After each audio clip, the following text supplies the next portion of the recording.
you one of those people who has thought, I really fancy having a go at writing a book, but don't know where to start? Perhaps you've already written your masterpiece and you're wondering whether to self-publish or pitch your work to a publisher. Well, look no further than today's episode. Welcome to Half Hour Mentor.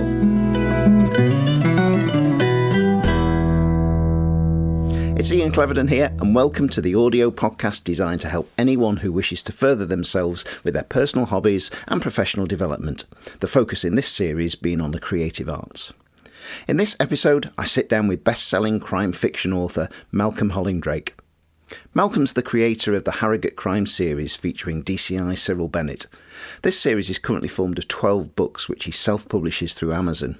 He's known for his highly detailed plots, wonderfully constructed characters and eloquent location descriptions, mainly based in Yorkshire. Not only that, but he also has a critically acclaimed 2-book Merseyside Crime Series published by Hobeck Books.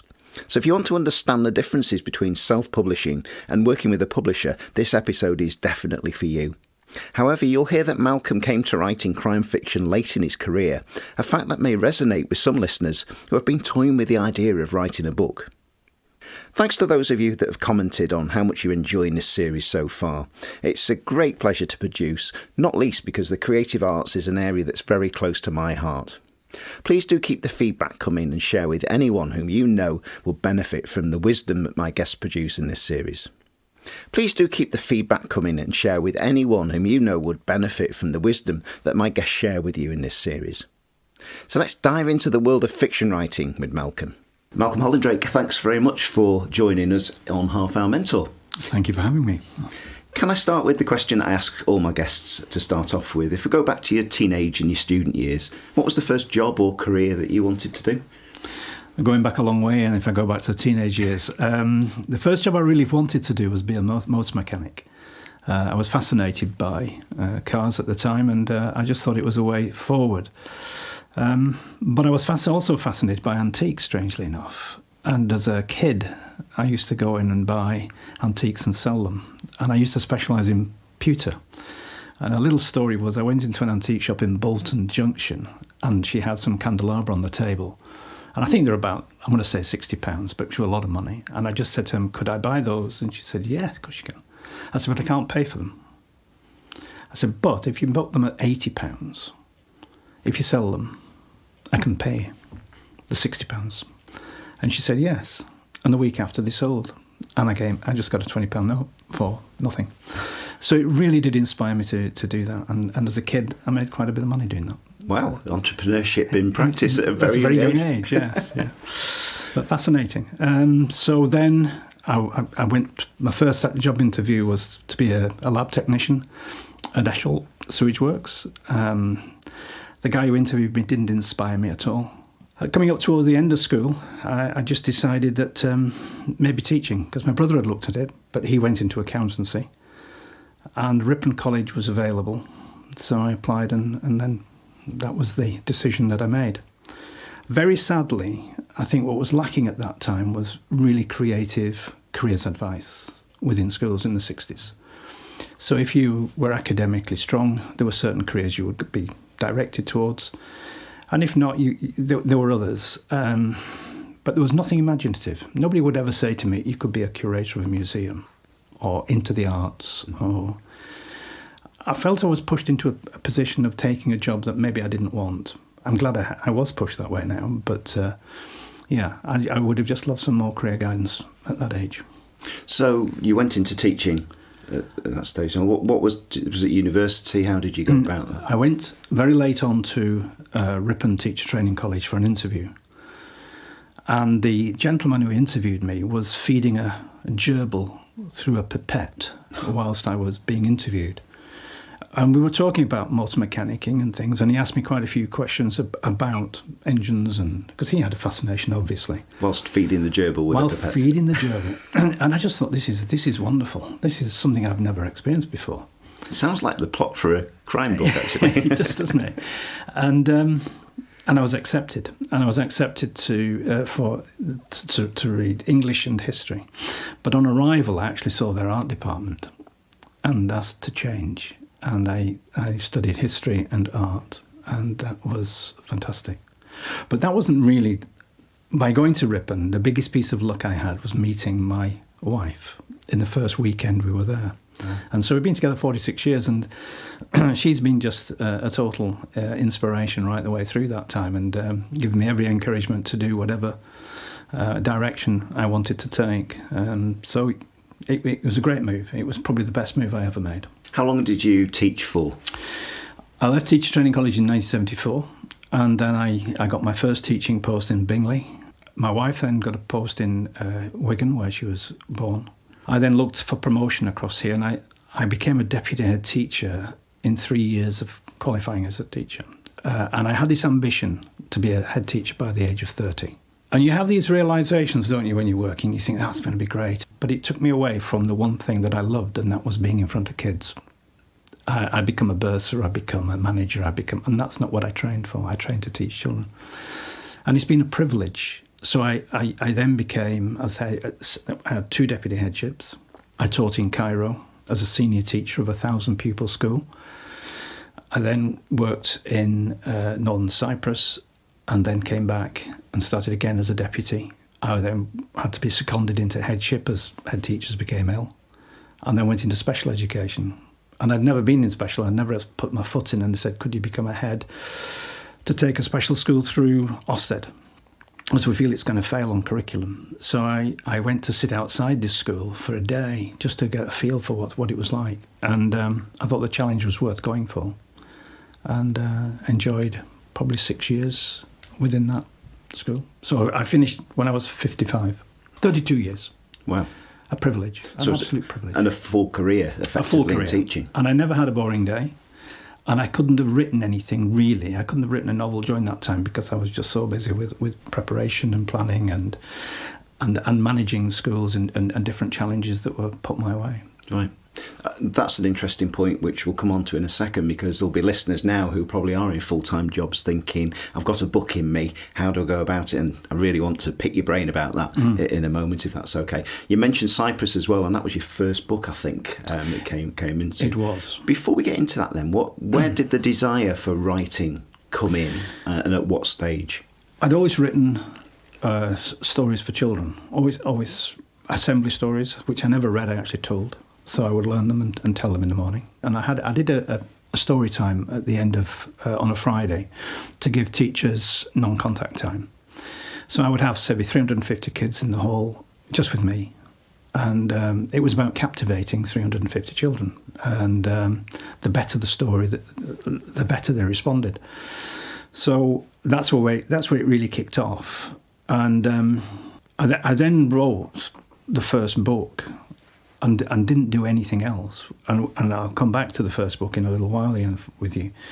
But I saw a short story competition in the Lancashire magazine, and I'd hit the doldrums, really, after the first one. And I thought, well, I'll have a go at this. And I didn't hear anything for months. It took me about 25 minutes to write. It had to include as many Lancashire town names as possible. And it had to be exactly 1,000 words. So 25 minutes later, I'd done it. Debbie saw it. She liked it. We sent it off. Heard nothing for months and months. And one Friday evening, I got a call from the editor to say, you've won the short story competition. So you've £250 coming your way and a year's subscription to the Lancashire magazine. But that wasn't the important element. I received a critique from the judging panel. And that really did give me the impetus to sort of, maybe I'm not a bad writer. Maybe I can do something else. And had you written your first book at this stage? I'd written the first book. I'd submitted it to a number of publishers. Self-publishing then wasn't a direction you could truly take.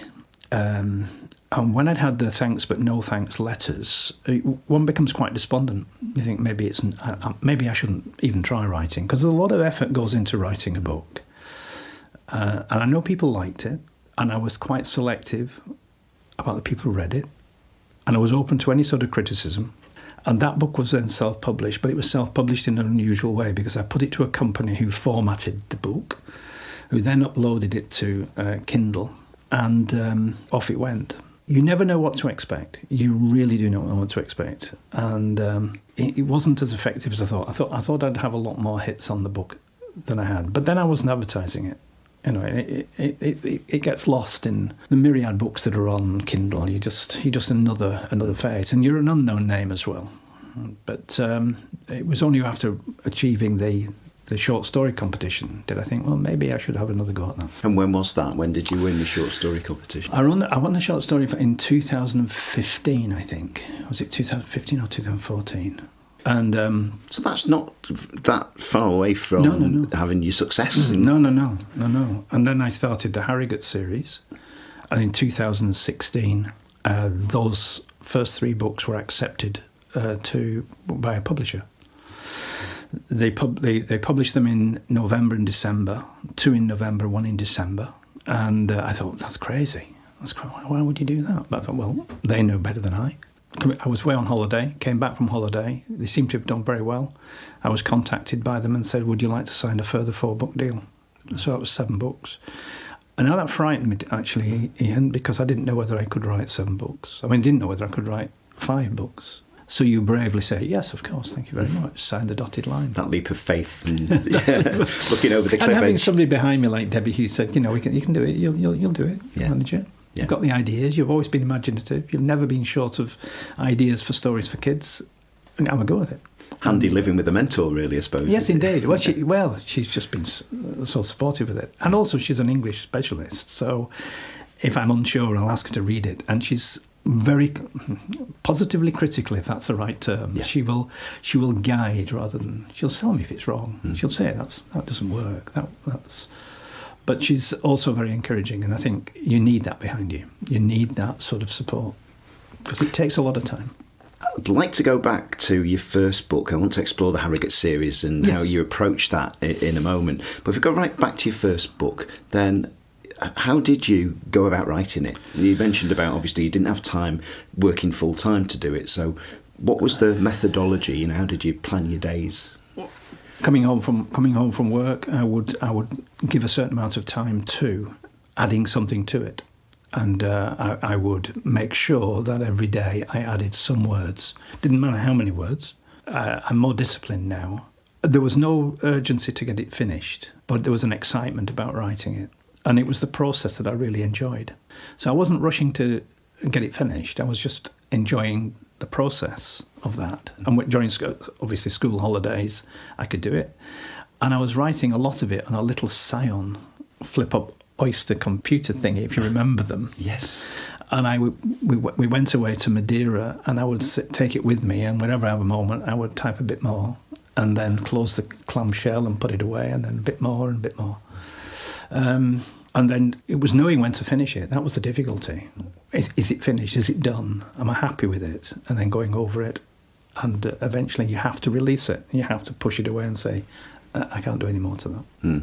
I think that's a common thing with musicians as well, who, some of whom we have on in this series, where it's knowing when to stop and say, that's the song, and it's finished. I would imagine that's it is. It's like a painter. It's like anybody creative. You can actually work on an oil painting and get it to really well, and you can just take it that step too far and it can kill the whole thing. Yeah.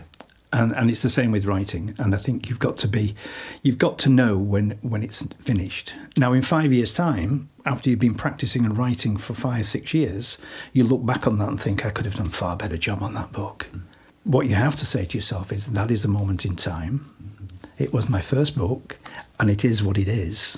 Don't change it. And you will find when you're writing, more and more people who review your books say, if they've read them all, this book gets better every time. And so it should, if you're working on your craft. And particularly with feedback that you get from readers. I mean, I would imagine Amazon's a great way of getting feedback with reviews and things these days as well. So, I mean, and now, obviously, you're a critically acclaimed author. You mentioned the Harrogate series. There's a Merseyside series as well. So there'll be doubtlessly listeners here who go, yes, I love the books. They know them and they're eager to hear how you go about them. And there'll be others who don't know as well. And I'm hoping, in particular, there'll be some that are thinking, let's have some advice about how I write that book. So I'm keen to know what sort of challenges you've faced, and particularly now, now that you're more practiced at it, there's doubtlessly lots of lessons learned. How do you go about your writing process? I think discipline is key. I think you have to set aside a certain amount of time to write. People say to me, I'd like to write a book. Well, unless you sit down and start, you're never going to write it. Some people start a book and say, I'm writing one, well, you've got to finish it too. And I think it's about that discipline. I think there's also not accepting any mediocrity. You've got to really work the craft. You've got to try and make it so people immediately are interested in the story. You've got to have style. You've got to look at ways in which bring people into the story itself. But how do you do that? You do it by various techniques, and I think I've learned that it's how the chapters are set, how you start off. Do you start off in the first person to bring people in, or not? There are various styles and techniques that you can use, and it's only by, I think, I've never been a real reader, but a lot of authors have read and read and read, and they know certain ways of starting a book or developing a book. I've only go by the way that I can, and that's by the process that I've learned. So you don't read other people's work? No, non-fiction now, only. Wow. I had one series that I really loved, and that was a guy called Robert Ryan. And his were really linking history with the present day. And they were sort of faction, really, if you can call it that. And that's the sort of style that I adopted, because it's the only style I really knew. And I liked it. Ronald Fiennes is another one who really has that style for me. I also collect people, and people who can help me along the way. So a pathologist, a coroner, an editor, a person who reads a lot and give the book to them when it's finished. A chemist, go to the local chemist and ask them a question if you have a problem with a drug or something that you want to find out. A scene of crimes officer, critical. Just bring them in, and you need it at a certain time. You don't pester them, but when you think you need direct guidance, ask. Because if you don't get the facts right when you're researching, your readers will let you know publicly. That's right. Has that happened? That has happened. That has happened. And I had a very interesting story. One of the characters is standing in Salford Quays, and they say the lights on the Media City are pretentious, which is the BBC building. And I received an email from somebody who said, I'm really enjoying Only the Dead. Until I read the lights on the BBC Media City building are pretentious, I designed them. So of all the light designers in all the world, he had to read my book. So that gave me another element that I had to be careful of. I had to be careful when writing, because I write real streets, real places, real people, sort of people who live in Harrogate. So you'll have to go and visit them to make sure it's absolutely walk the streets. I use Google Street Plan, I use Google Maps, but then I'll go and walk it, because they're so out of date to Google. So I walk it. And if you're going to be critical, if you can, a positive way, but fairly. And I know certain authors have found themselves in very hot water through having a political mind, and you have to tread very carefully. Talk to other authors is another one that I've found have been very helpful. And I found that the crime writing community are so helpful, really helpful. If you have a problem, if you have a worry, contact any of them. They're prepared to talk you through things. That's good to know, because I would have thought that the impression you will get is that, well, I'm keeping my stories to myself. I'm not going to share any little tips with you. But no, that's not the case. No, not at all. And if you go to the Harrogate Crime Writing Festival, even people like Ian Rankin are prepared to come and talk to you about, I've got an idea, what do you think? And they will. They're really open. And I love it. I just love that camaraderie between those groups. That's really useful. Harrogate, I mentioned about your Harrogate Crime Series. How did that series come about? I was looking, when I'd won the short story competition, I was looking for a place. I wanted to write a crime. I wanted to write a series after writing the standalone. I wanted to develop characters. I wanted to create characters, and I wanted to develop them. Possibly godlike, that, isn't it? You want to make sure that these people live and then marry and carry on and so on. And I wanted to do that as a challenge to myself. And I read in the Daily Telegraph that Harrogate was the happiest place in the UK to live. I also knew it very well because I travelled through it every time I went to college and came home. My grandfather was born in Ramsgill, so he used to take us out as kids to the Dales. So I knew, all that area, Brim Rocks and so on. And when you come from Bradford in the late 50s or 60s, it was quite an industrial city. It was smoggy, it was smoky. It wasn't pleasant at times. But coming into Harrogate with a stray of 200 acres of open grassland in the middle of the town, it was just mind-blowing. And so knowing it was the happiest place in the UK and knowing I had some knowledge of it, I thought I'll introduce a little bit of crime. And so I did, and loved it. I loved writing the whole process, and creating DCI Cyril Bennett and David Owen has been not only a pleasant challenge, but he's a part of my family now. I've read all the series, and the characters just jump off the page to me. But equally, I think, as a lot of readers will find, my impression of the looks of Cyril Bennett and David Owen are completely different to the next person. Indeed. From that. And there's an issue as well, because when the series was actually bought for audiobook, the first 3 books were actually taken. I asked the publisher if I would be involved in choosing the voice, because I had a voice in my head. When I'm writing Bennett, I have this voice. I know what he looks like, I know what he sounds like, I know how he behaves. And they said, yes, of course you will, of course you will. The first time I heard the first book was when I had to buy it from Audible. Wow. And now this brings in another point, which is interesting, that when you sign a contract with a publisher, it's a two-way street. They have an obligation and a responsibility, as you do. And if they don't fulfill that obligation, you either have to think, do I stay with them or do I pull away from them? In my case, I pulled away. And then I reissued the whole of the 7 books. Or was it? Yeah, it was 7 books then, because I'd finished the contract. I'd finished my set number of books with them, and then I self-published them, and that was the hardest work I've ever done in the shortest possible time. Why was that hard? Because I had to get them back out, because they came off, they take them away from Amazon, and then you have to get them back on there pretty quickly. So you take the book, I had to design new covers. I kept the titles, because if you keep the title, you keep the ratings and the reviews. Right. If you change the title and the cover, you lose everything. So you start again, really. Serendipity played a lead part in getting that title, the book covers done, and we got them back out there fairly quickly, and then I started writing the next one. But just before I left that publisher, they commissioned me to write a new series. Again, they wanted it set in Yorkshire, but with a female detective. So within 12 months, not only had I written these 2 books, I then actually took them away and then reached. So those sat waiting, they sat dormant, the 2 books, for a little while. And I waited for a publisher to come along, and fortunately Hobeck Books came in to view, and a friend of mine had already signed with them. And so I thought, well, I'll submit, and I've been thrilled, because publishers, as I say, have a responsibility. Now, Hobeck have been great, because they look after the first person in, but they also look after the second person, the last person to come in. So within that stable of authors, I feel as though they each get the same amount of support that they can give. And they've also said that we're not taking on a lot more writers, because we've enough paper plates spinning, and we need to keep every paper plate spinning as best we can. So credit to Hobeck, and I owe them another book, and they were kind enough to let me write book 13 of the Harrogate and put book 3 on hold. And that's a sort of cooperation. Book 3 of the Merseyside series. Of the Merseyside series. Yeah. That's that sort of cooperation is lovely. You're feeling that then you're in the right place. So it sounds like you're in quite an unusual position, in that you've got your Harrogate series that's self-published, and you've got the Merseyside series that is going through Hobeck Books as a publisher. What do you find are the advantages and disadvantages of each for you as an author?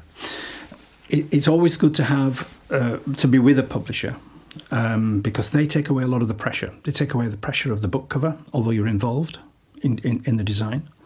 They take away the pressure of advertising and making sure your book is put in front of people. They also encourage you to do various things with them, and that's great. But as a self-published, everything is on you. You know, they're spinning their plates, Hobeck. I'm spinning my plates for the self-published work. And it's hard, and it's expensive. And what I decided, that when I came independent, when I had my own self-published books, that the money that would normally go out to a publisher, let's say 50% of the royalties would go to the publisher, I would spend that 50% on advertising. And that's been an eye-opener for me, learning to advertise using different platforms. And it made me laugh, really, because you get quite a few people wanting to guide you. Come and do this course on advertising for, let's say, Amazon. And it made me think of the gold rush, where everybody rushed in to get gold. And the only people who really made money were the guys selling the shovels and the picks. And it seems the same in a way with advertising, that you pay these people money to learn how to advertise. Do you do it well? There's no way of judging. It must be a gamble sometimes. Massive. Financial gamble. And again, for somebody starting off, it's something that they can't really afford to do. So word of mouth, joining social media, becoming part of book groups and readers groups, being involved, not pushing your book, not prostituting your talent, but making sure that you're known, going to various events around the country. There are quite a few noir events and writing events, becoming part of that, and just trying to climb the mountain slowly. I had a discussion with a really successful author called Angie Marsens, and I was going to give up, and she said, no, don't give up, stay on the mountain. And every now and again, if the books do very well, I'll say, climbing the mountain, Angie, climbing the mountain. And it's lovely. I never get to the top, but one day you never know. Absolutely. You have to be somewhere on it to get to the top, as long as I don't come down to the bottom. As long as you don't come sliding down. Yes, indeed. Absolutely, with the avalanche or whatever it is.